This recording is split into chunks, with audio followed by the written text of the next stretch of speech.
Hello, welcome to GW Sports Today. I am your host, Richard Martin. It was a fantastic weekend in Gardner-Webb action, so let's go ahead and get to it.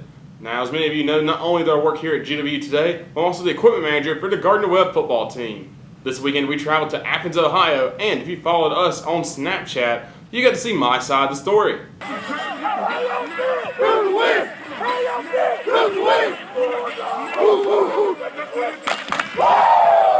Yes, you got to see us go for a walkthrough, set up the locker room, set up the headsets, and see some of our pregame rituals and drills.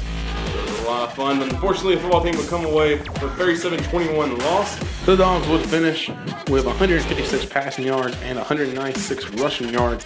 Khalil Lewis would finish with 83 yards and had the 6th touchdown of the season. In men's soccer, they'd open up their first conference game against the Campbell Fighting Camels, and Hunter Frey, with his first goal this year for Gardner-Webb, puts the Run Bulldogs up 1-0 early in the contest.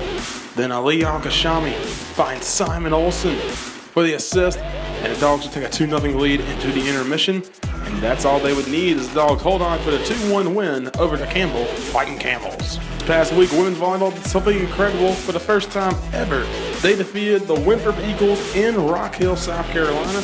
They didn't just defeat them, they dominated them. A 3-0 win.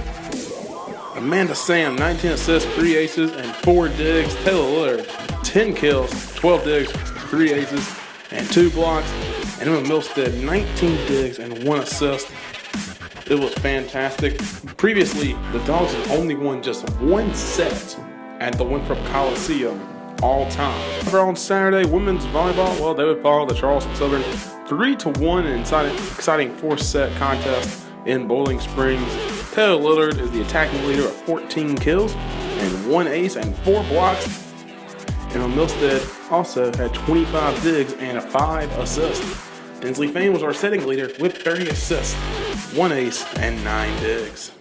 Here at Gardner-Webb, over 40 student athletes are not from the United States that play for several of our teams. A few weeks ago, we talked to men's soccer star Ali Al-Gashami and what it was like for him being an international student here at Gardner-Webb. This week, we talked to women's soccer star Sam Grove on how different Canada is from Bowling Springs, North Carolina. Okay, so this is Sam Grove. She plays women's soccer for Gardner-Webb. And Sam, where are you from? I'm from Ottawa, Canada. Okay, now how is Ottawa different than Bowling Springs, North Carolina? Wow, okay. Well, weather-wise, it's definitely not as humid or hot like it is here in Canada. It's a lot more drier.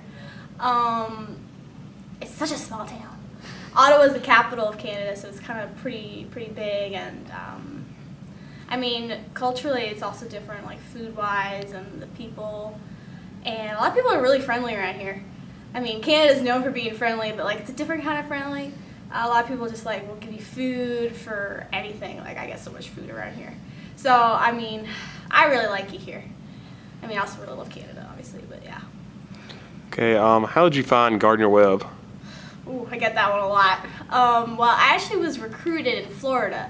I was at a soccer camp, and the head coach here, actually was my coach at the camp. And so he was like, hey, you're a good soccer player, you want to come play for Gardner-Webb? And I was like, yeah.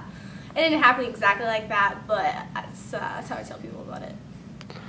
Okay, what are some things you like more about Gardner-Webb than Ottawa? I think my friends here. I have a lot of friends like on the soccer team or just like around campus, and it's like everyone's just kind of going for the same thing. And you're on a small campus, and you know, there's a lot more closeness here than, say, in Ottawa, where it's like a bit of a bigger city. And I just really enjoy that aspect of being here.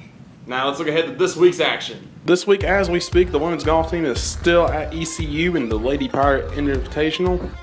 They will finish that up on Tuesday. Wednesday night, the women's soccer team heads just down the road to Clinton, South Carolina, to take on the Presbyterian Blue Hose. That game starts at 7 p.m. On Friday, it's an early morning showdown in volleyball as Presbyterian travels up here to Gardner-Webb at Paulport Arena at 11:30 a.m. for a volleyball match. So go out and support your Running Bulldogs, but of course, go to class. And this weekend is a busy one. First at 9 a.m., men's and women's cross country at USC Upstate in Spartanburg, South Carolina. On Saturday, men's soccer is at home against Radford. Time is to be announced on that one, so look for those times at GWSports.com. Men's tennis will be on the road at Davidson, North Carolina this weekend, as they will have the Davidson Fall Invitational starting at 8 a.m. on Saturday. Women's soccer is on the road at High Point in High Point, North Carolina. That game is set to kick off at 4 p.m. And finally, football begins the first game of a 4-game homestand at 6 o'clock as they take on the Benedict College Tigers. Thank you for watching. For all your Gardner-Webb student news, check us out at GWU-Today.com. For all your Gardner-Webb sports information, check out GWSports.com. My name is Richard Martin, and let's go Dogs!